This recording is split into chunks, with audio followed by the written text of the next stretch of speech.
اللہ رب العزت یہ چیزوں کا نام نہیں ہے، یہ سب چیزیں تو اس اللہ نے پیدا کیا، اس اللہ نے پیدا کیا۔ ایک صاحب آئے، سوال تو دیکھیے، ایتھسٹ لوگ جو آج ناستک جو ہیں، جن کو کوئی خدا کو ماننا ہی نہیں ہے، وہ گمراہ کر رہے ہیں۔ اب کچھ ایکس مسلم نام سے ہمارے دجالی ٹی وی والے بہت ان کا آؤ بھاؤ کر کے بلاتے ہیں، دعوت دیتے ہیں، ان کو بٹھاتے ہیں، ڈیبیٹ کرواتے ہیں۔ میں تو اکثر یہی کہتا ہوں، یہ بیچارے چینل والے ایسے ہیں جن کا کام تو آپ دیکھتے ہیں روزانہ ہمارا نام لیے بغیر تو دکان بھی نہیں چلتی،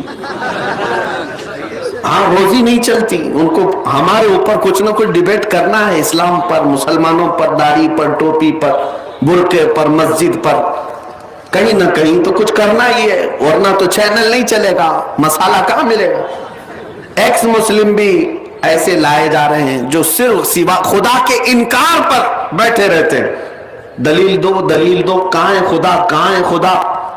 عزیزان گرامی، وہ کہا آپ کے اوپر جب ایسے سوال آتے ہیں، کالجز میں ابھی یہ بلا پھیلی ہوئی، یونیورسٹیز میں پھیلی ہوئی ہے، ایتھسٹ بہت تیزی سے لوگوں کے دماغوں کو پھیر رہے ہیں کہ خدا ہے ہی نہیں، اور پھر جب آپ کہتے ہیں اللہ ہے تو آپ سے کہتے ہیں کہ دلیل دو، کہاں ہے اللہ۔ ہزاروں دلیلیں ہیں میرے اللہ کے ہونے پر، خدا کے ہونے پر، لیکن آپ سب سے پہلے اس ایتھسٹ سے، اس گمراہ ملحد سے یہ پوچھو تو انکار جو کر رہا ہے پہلے اس کی دلیل دے کہ خدا نہیں ہے، خدا نہیں ہے اس کی دلیل چاہیے۔ آپ اس کے بعد شرم سے پانی پانی نہ ہو جائے تو پھر مجھے بتا دیں، پھر پوچھو آپ خدا نہیں ہے تو دلیل دے۔ میں پوچھتا ہوں یہ زمین سے یہ سبزہ کون اگاتا ہے؟ یہ جب کونپلیں نکل کر کے آتی ہیں تو اس میں پھول نکل آتے ہیں، اس میں رنگ کون ڈال کر جاتا ہے؟ کون ہے؟ کوئی جنات آتے ہیں، کوئی اور ہوتا ہے؟ کچھ ہے تو بتا، کوئی تو ہے جو اس پورے کائنات کے نظام کو سنبھالا ہوا۔ جو انکار کرتے ان کے لیے آپ پہلے پوچھیں کہ دلیل کیا ہے تمہارے پاس۔ اور پھر آپ کو میں ایک بات بتاتا ہوں، پوری دنیا کے قوانین میں، فلسفی میں ایک چیز محال ہے، ناممکن ہے۔ کیا چیز؟ یعنی یعنی کوئی نان اینڈنگ چیز ایسی دنیا میں ہے ہی نہیں، ایسی ہے ہی نہیں۔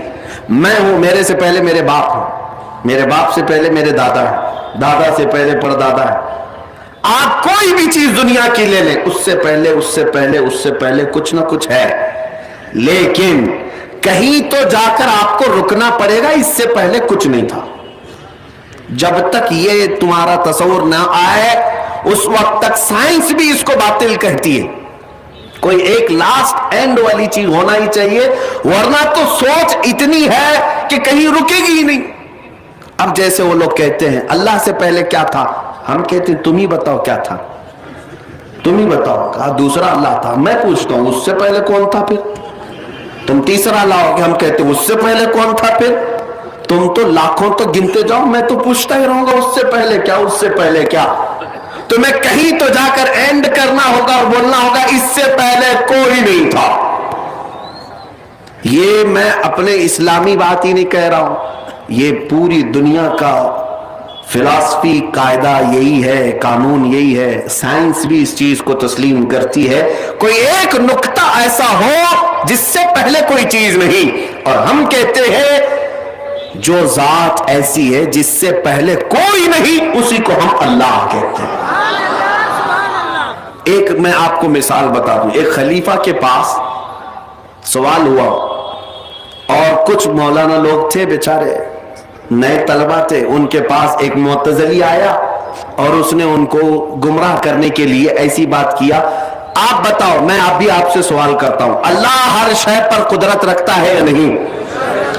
اللہ ہر چیز پر قادر ہے، ہر ممکن شے پر ہم کہتے ہیں، لیکن ابھی میں آپ سے سوال کر رہا ہوں، اس نے بھی یہی مولانا لوگوں سے سوال کیا، ہر چیز پر قدرت رکھتا ہے، تمہارا یقین ہے؟ سبوں نے کہا یقین ہے، اللہ قادر ہے۔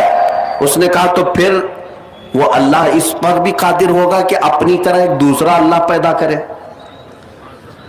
ظاہر سی بات ہے نہیں پیدا کر سکتا۔ اگر آپ کہو گے تو وہ کہیں گے کہ پھر تو تم قادر نہیں مانتے اللہ کو۔ اللہ قادر ہے تو گویا کہ دوسرا بھی پیدا کر سکتا ہے. پھنسا دیا. کچھ لوگ سوچنے لگے کہ کیا جواب دیں. وہ آئے, اپنے وقت کے ایک صوفی درویش بزرگ تھے, ان کے پاس کہنے لگے, ایسے وہاں کے معتزلی گمراہ کہنے لگے کہ اللہ قادر ہے تو اپنی طرح ایک دوسرا بھی بنا سکتا ہے, دوسرا بھی بنا سکتا ہے. بہت اہم نقطہ میں آپ کے سامنے رکھ رہا ہوں, سنیے. تو انہوں نے کہا کہ یہ کون سا سوال ہے. کہا ہم اس کا جواب نہیں دے سکے. انہوں نے بہت ڈانٹا اور کہا اس کا جواب میرے گھر میں کام کرنے والے لوگ دے دیں گے. کہا کہ اتنا علم رکھتے. کہا ہاں. ایک کام کرنے والے کو انہوں نے بھیجا خلیفہ کے پاس, بلاؤ اس کو جو سوال کیا ہے, معتزلی گمراہ ملحد.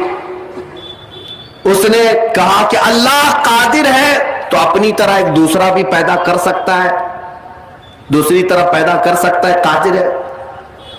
تو اس غریب مزدور نے جو کام کرنے والا تھا اس نے پوچھا کہ ہاں اللہ قادر ہے, اور اگر وہ دوسرا پیدا کر دیا اپنی طرح, توجہ, اللہ خالق ہے, اللہ خالق ہے. دوسرا جس کو پیدا کرے گا وہ مخلوق ہو جائے گا. وہ کیا ہوگا, وہ کیا ہوگا, جس کو پیدا کیا گیا ہے. اب مجھے بتاؤ وہ برابر کیسے ہو سکے گا؟ مخلوق ہونا ایک ایسا عیب ہے جو خالق میں آ ہی نہیں سکتا. اسی لیے ہمارا عقیدہ ہے لم یلد, نہ وہ کسی سے پیدا ہوا ہے نہ اس سے کوئی. بات سمجھ کر کے چلے. اللہ کو اگر تم یہ کہتے ہو وہ قادر ہے دوسرا اپنی طرح بنا سکتا ہے, چلو بنا لیا, تو جس کو بنایا وہ کیا ہے, وہ خالق کیسے ہو سکتا؟ وہ تو مخلوق ہے نا, اس کو تو خود اللہ نے بنایا, تو وہ کیسے خالق ہوگا؟ نہیں ہو سکتا. مخلوق ہونا ایک عیب ہے خالق کے لیے, وہ پیدا کسی سے نہیں ہو سکتا. اسی لیے تمہیں ماننا پڑے گا میرا مولا وہ ہے جو بے نیاز ہے, نہ وہ کسی سے پیدا ہوا نہ اس سے کوئی پیدا ہوا. یہ عقیدے ضروری تھے, اس لیے میں آپ کو عرض کیا. اس لیے کہ ہمارا نوجوان آج ڈیبیٹ کے چکر میں ٹی وی دیکھ دیکھ کر کے کچھ لوگوں کو پڑھ کر کے گمراہ ہو جاتا ہے. بعضوں نے مجھ سے کہا تھا کہ مولانا کا اگر رد بھی آپ کو کرنا تھا تو دلیلوں سے کرنا چاہیے تھا. اکثر میرا حال یہ ہے کہ جب اللہ اس کے رسول کے خلاف بات سنتا ہوں تو جذبات میں بے قابو ہو جاتا ہوں, اور یہ ایمانی غیرت کا تقاضا ہے. ہم اپنی ماں کے خلاف سننا نہیں پسند کرتے تو رحمان کے خلاف کیسے پسند کریں گے جو 70 ماؤں سے زیادہ ہم سے پیار کرتا ہے. ہم اس رسول سے جتنی محبت کرتے ہیں اپنے ماں باپ سے بھی نہیں کرتے, اس لیے کہ ہم اپنی جانوں سے زیادہ مدینے والے سے محبت کرتے ہیں. اسی لیے اللہ اس کے رسول کے خلاف جب کوئی بات آتی ہے ہم بے قابو ہو جاتے ہیں. میں نے کہا سخت جملے میں مانتا ہوں, میں نے پاکھنڈی بھی کہا, دلال بھی کہا, منافق بھی کہا, لیکن کس کو کہا؟ اس کو کہا جو نبی پاک صلی اللہ علیہ وسلم کی عزت کو نہیں سمجھ سکا یا اللہ رب العزت کی شان کو نہیں سمجھ سکا. پھر اگر کوئی مجھ سے کہتا ہے آپ نے یہ سخت جملے کہہ دیے, پاکھنڈی کہہ دیا, منافق کہہ دیا, دلال کہہ دیا, اللہ کی شان کو تو نہیں دیکھتا, ارے نادان میں نے تو کم کہا, خنزیر نہیں کہا. اس لیے کہ رب ذوالجلال کی شان کو اگر نہیں سمجھ سکا تو پھر کون سے اعزاز سے ہم بات کریں. بہرحال اس مسئلے کو آپ سمجھو. اب آؤ ہم اپنے عنوان پر آتے ہیں, ہم جس کے لیے آج جمع ہوئے ہیں. یہ شعبان کا مہینہ کس کا مہینہ ہے؟ میرے مصطفیٰ کا مہینہ ہے. آؤ ان کی یادوں میں اب اپنی گفتگو کو میں سمیٹتا ہوں, اس لیے کہ ہمارے دلوں کا اجالا اسی ذات سے ہے, ہماری آنکھوں کی روشنی اسی گنبد سے ہے, ہمارے کلیجے کی ٹھنڈک بھی اسی نام پاک سے ہے. اسی لیے جب تک ہمارے جل سے اس پاک ذکر سے پر نہیں ہوتے ہماری پیاس پوری نہیں ہو پاتی, ہم اپنے روح کو مکمل سیراب نہیں کر پاتے. عزیزان گرامی وقار, نبی پاک صلی اللہ تعالی علیہ وسلم کا یہ مہینہ ہے, کثرت سے ہمیں یاد کرنا ہے. سرکار غوث پاک رضی اللہ تعالیٰ عنہ نے فرمایا ہے تم اس مہینے میں کثرت سے میرے مصطفیٰ کو یاد کرو. آج ہم یہ نعرہ ضرور لگائیں گے, جن کو درد ہوتا ہے بار بار میرے مصطفیٰ کا ذکر کرنے سے, ہم یہ سر چڑھ کر بولیں گے رہے گا یوں ہی ان کا چرچا, رہے گا یوں ہی ان کا. چرچا رہے گا پڑے خاک ہو جائیں جل جانے والے.